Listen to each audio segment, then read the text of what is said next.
Please welcome Brent Smith. Thanks, Matt. Excuse me. Good evening, everyone. Thanks for having me. And is everyone good? Excellent. So, look, I've got to be honest, I haven't even looked at what we're doing here tonight. I've got a couple of different ones that I've done in the group over time. Oh yeah, I remember this one. That's my qualifications. So I started after school and I got my apprenticeship out of the way and became a builder. Then I went on to keep studying. I got my building inspector's licence and I got a health licence with the Queensland Health through the QBCC for termite management. I was a swimming pool safety barrier inspector as well, and I got some life coaching accreditation there for some of the dispute stuff I get involved with. Oh, disclaimer, this is in everyone, I should know that one. Basically says that don't become a building inspector. Get someone that knows what they're doing. There might be a little bit of information here that informs you, but yeah, you're not an inspector. It took me ages to get my licenses. What are we discussing here tonight? The difference between engineers, certifiers and building consultants. Does everyone know what a building consultant is? You do? Oh, I'll go home then, because that's what I was going to talk about. This guy's nodded. Sorry, mate. Yeah, no, there is a crossover between these three components in the industry, but there's some really big distinctions between. So, you know, there's a lot of services that a building consultant offers that a lot of people aren't even aware of. And from experience being in business, like I've been doing this 22 years now, as a business owner, it's been really difficult to market some of the aspects of what I can do in my career or in my job to service people. So we'll be talking about that. Services a building consultant offers, I've just gone through that. How to select a good building consultant or inspector, and a few questions. So we'll rip through this so we can get to the questions part. That's the most important part, I think. What does a building consultant do? Well, building consultants offer a range of inspection and reporting services. Why use a building consultant as opposed to an engineer or a certifier? Does anyone have an answer to that question? Or do I have to explain it? I'll explain it. All right then. Well, unlike engineers, we can comment on more than just structural items and design details. So engineers are specifically going to talk to you about foundation designs and steels and frames and things that keep it all together. And as builders, we have to follow their rules. Engineers are the highest ranked people in our industry, and they're what all the builders and all the other trades rely on to make sure things are getting done correctly. So they'll issue Form 15s for designs, which are certificates to say you've got to do it this way, and then they'll come out and check that we have done it the way they told us to, the designs, and then they'll sign off to say with a Form 16 to say, yes, you did it right, we're happy with how you've built that. So the builders build to engineers' designs. Does that make sense? So typically engineers aren't going to get up in their nice slacks out of their BMWs, which they drive, and get on the roof and come through and put the wall claddings and the tiling and the painting. They don't care about that stuff. They're more into the big engineering stuff. So, and unlike certifiers, we can comment on more than just the compliance issues. So as a building consultant, I've got to have a bit of an idea about engineering and designing and what's good building practice and that type of thing. But I also have to have a bit of an idea about how to get things approved, what are the local town plan or rules, Planning Act rules, that type of thing. So I've got to know a little bit about certification, but as a builder, I don't need to know it all because I'm going to employ a certifier to tell me what I need to do. He's going to give me my building application or my building approval, and he's going to say, you've got to do it with all these conditions. And I want a certificate from this guy, and get me an engineer certificate while you're at it, and all of these other things. And I've got to provide him all those things to say, I've built it all, and can you please certify it? And then what he does is he logs all that into the local authority records so that everybody knows what's been done. So typically, a certifier is not going to check for the quality of your work. You know, they'll be flat out running your showers to make sure the water goes down the hole. That's going to be where a consultant comes in. We are quality-based inspectors, if that makes sense. So if people are relying on certifiers to do that work, they're probably not going to get a very good building inspection, and they're not going to pick up the defects that a building consultant will. Is there any questions to that? Because that's basically the whole speech right there. I'm really proud of that one. Okay, so other things that a building consultant does is we do a lot of new construction inspections. An inspection and report can be done at any stage throughout the building process. So I put this slide in here especially for you guys, because everybody's going to be using builders. If you're investing, going to be dealing with contractors, whether you are renovating or whether you're building from scratch, from a block of land, splitting, sliding, whatever. If you're dealing with contractors, you're probably going to need someone like me to come out and keep an eye on them at some point. So I do everything from a pre-contract inspection, where I'll go to the land and I'll look at the documentation that you're about to sign off with the builder, like you're going to get married to him for the next 12 months. So you want to make sure that, that's going to be a happy marriage. I'm going to be like the guy that says this relationship's not going to work, or it will. And that's going to be based on the documentation, and the documentation should line up with what I think the building process is going to be, and I'll explain that whole process to you. Do you reckon that might be handy before you go to bed with someone? I've done all not at once. Tough crowd. Okay, it is reasonable under QBCC legislation to request that a builder gives your representative access to site under to gain independent advice. So that's self-explanatory. Inspections and reports are recommended for 4 main stages.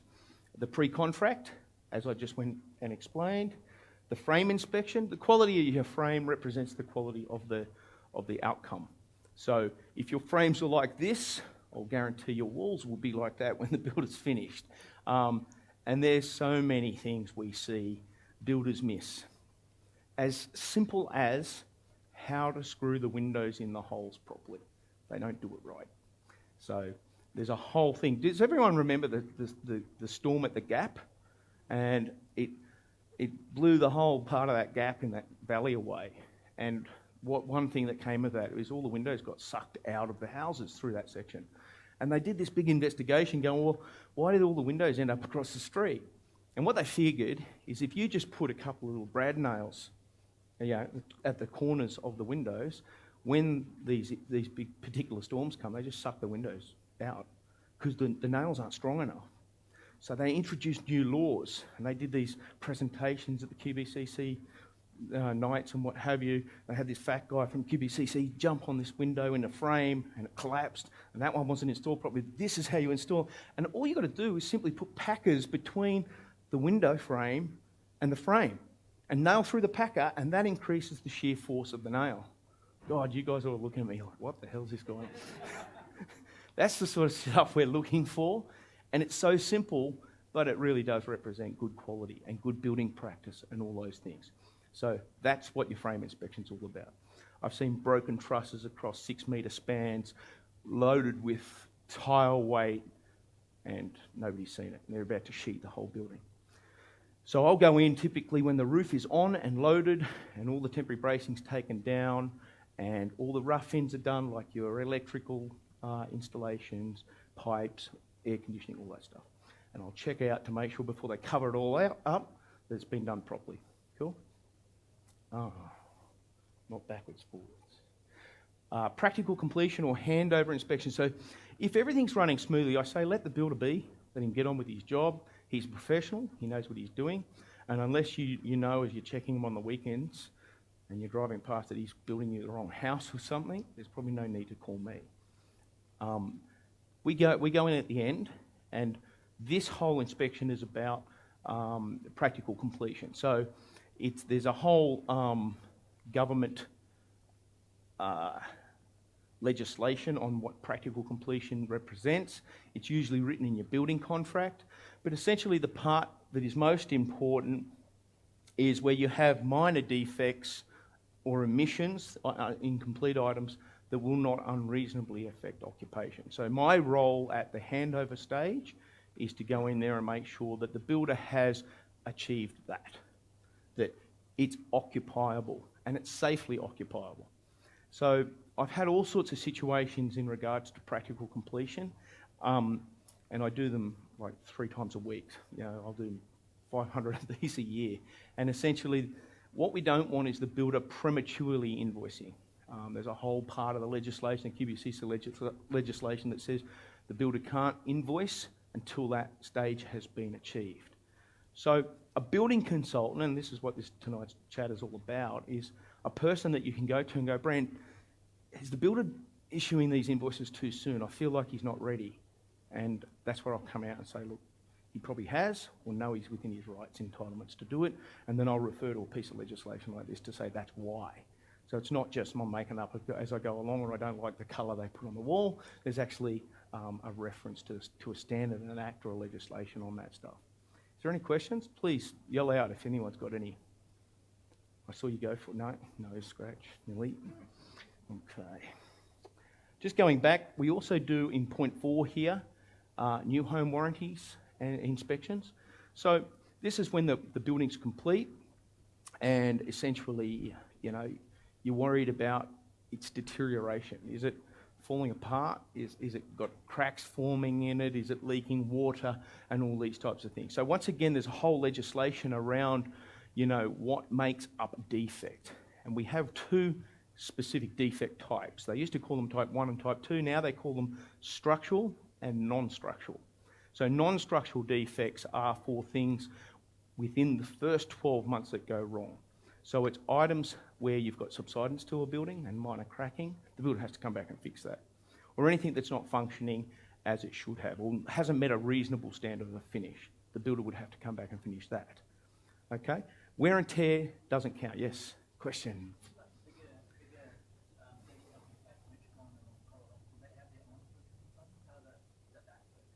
Yeah, they do. They do. I do a lot of work for Coral, Metricon, well, not for them, but for clients that are building with them.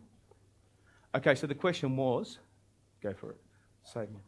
Just like the reputable builders, Coral Homes and Metricon, do they have their own building consultants, or do you come in there? How does it work? Or part of the package when they actually get into a new home and build? Yeah.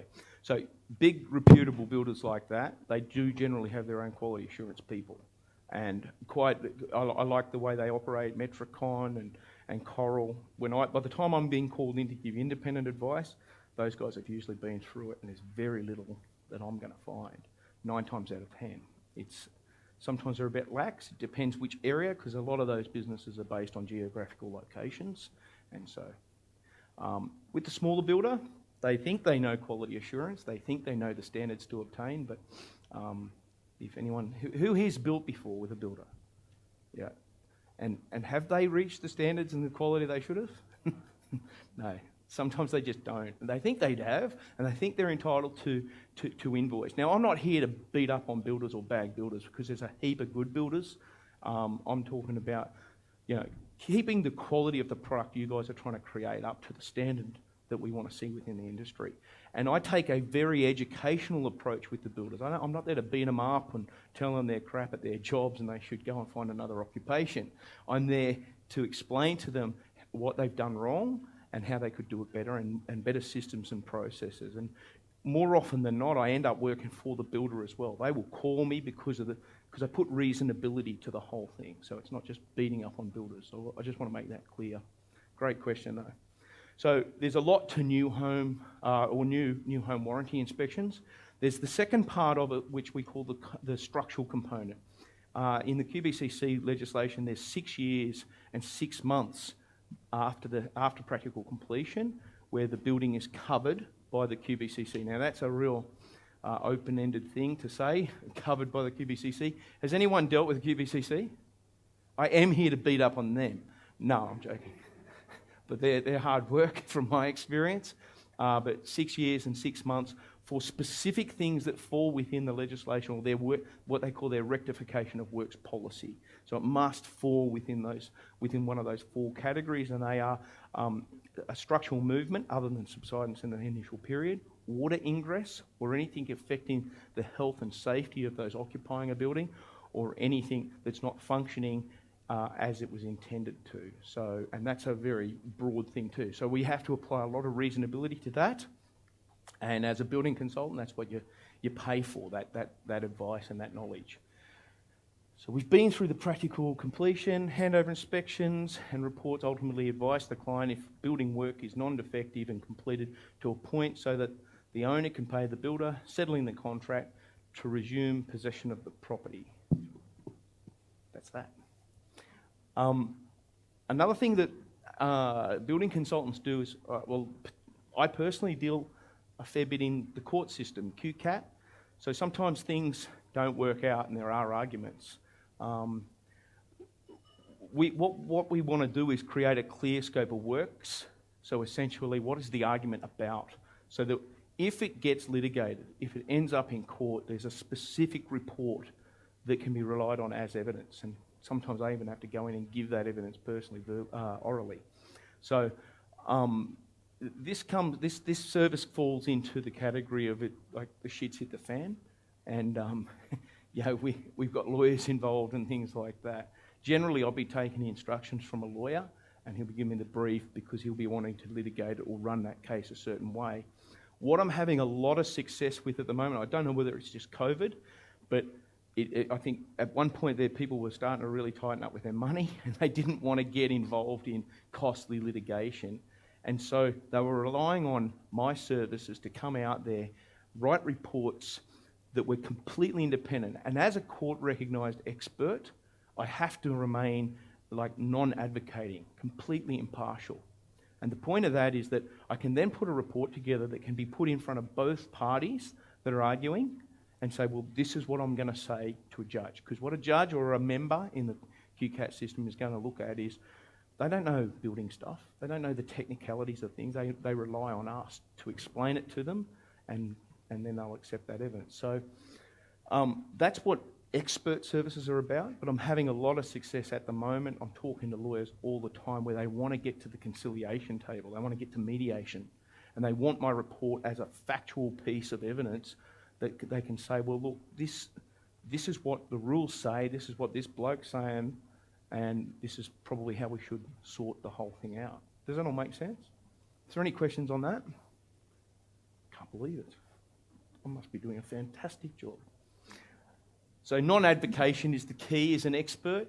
I think as an expert, that's the thing that I've probably learnt more about the industry in the last 5 years, delivering evidence and writing reports for the court, which has helped me across the board on how to deal with builders on site and how to inspect properties that are established for termites and how to explain things so that it's all in accordance with the rules. Here's the building standards, here's the tolerance associated with that, here's the legislation that backs that up.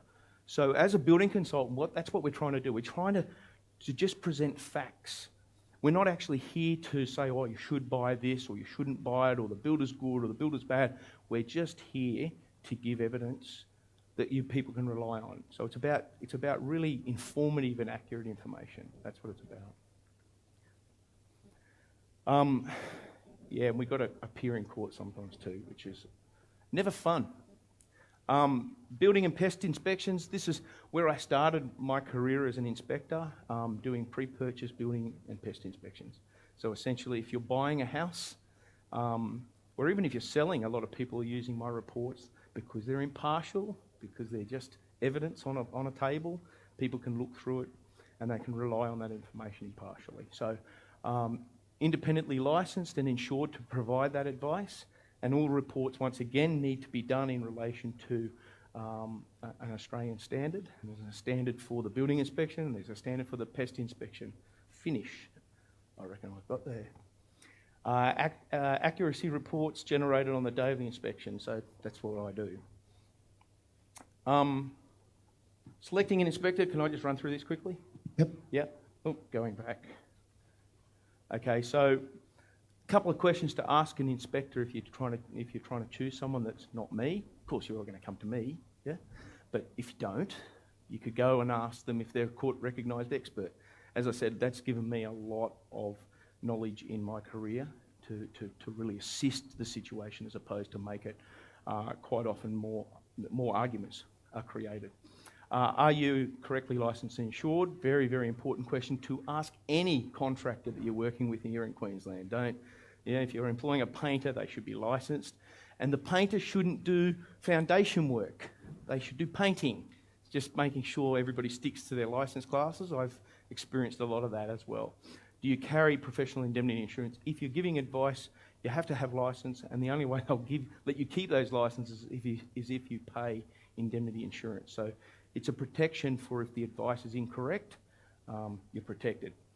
How many inspections do you conduct per day? Just to give you an idea, I do 2 inspections a day. As a building inspector with like 25 years experience, that's all I think I should be doing. Sometimes I'll squeeze in 3, and then I'm doing all the report writing that afternoon, so it's fresh in my mind. But I'm not doing 10 pre-purchase building inspections a day. You can't run through this work. You have to study it. You have to understand it. Does that make sense?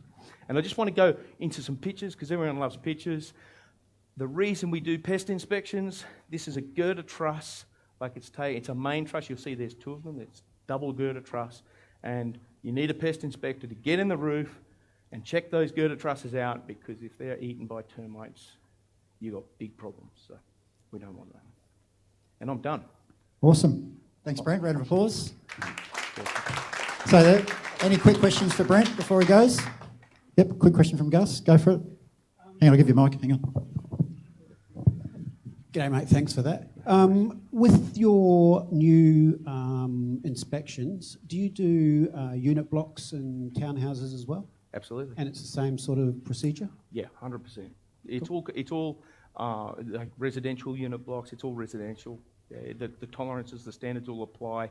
Sometimes from a QBCC perspective and warranty perspective, the warranties are different because they classify it being often purchased or being built in entities, and that can have some implications as far as insurance and protection is concerned. But from my perspective, I can inspect those, no problems. Thanks. Great question. One more before we go. Yep, Sophia. Just wondering the areas that you service and how far north you go? Yep, all of Brisbane, right out to Laidley, right up to Caboolture, right down to the Tweed, and everywhere in between, all the Bay areas as well. So, big office. Yeah. All right, we might wrap it up there, mate. If you want to catch Brent, you're going to stick around for a little while? Yeah. You can see him at the end of the night. Thanks, mate. Round of applause for Brent. Awesome.